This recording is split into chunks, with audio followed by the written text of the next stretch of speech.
কয়লাকাণ্ডে ফের অ্যাকশন মোডে সিবিআই।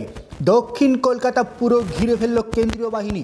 দক্ষিণ কলকাতার ভবানীপুর এলাকার এক বড় ব্যবসায়ীর ফ্ল্যাট ঘিরে রেখেছে কেন্দ্রীয় বাহিনী। আজ সকাল থেকেই জায়গায় জায়গায় চলছে সিবিআই তল্লাশি। ইতিমধ্যেই দক্ষিণ কলকাতার কালীঘাট সংলগ্ন ভবানীপুরের দুটি ফ্ল্যাট, যে ফ্ল্যাটের মালিক শ্যামল সিং, সেই ফ্ল্যাট দুটি ঘিরে রেখেছে কেন্দ্রীয় বাহিনীর জওয়ানরা। দুর্গাপুরের বাসিন্দা সৌরভ কুমার ও মালদহের রতুয়ার কাহালার বাসিন্দা প্রাক্তন সিআইএফ কর্তার বাড়িতেও চলছে সিবিআইয়ের হানা। কাহালার ওই সিআইএসএফ কর্তার বাড়িতে লোকজনের মোবাইল বাজেয়াপ্ত করা হয়েছে।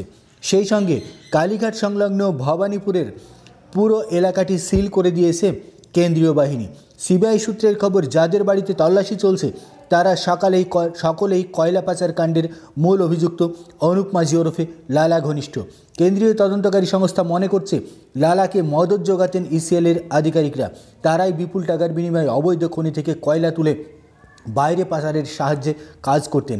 সেই কয়লা ভর্তি মালবাহী গাড়ি অতি সহজেই চলে যেত রাজ্যের বাইরে। আর এই গোটা প্রক্রিয়ায় যোগসাধক ছিল সিআইএফের ওই আধিকারিক তথা কর্তার।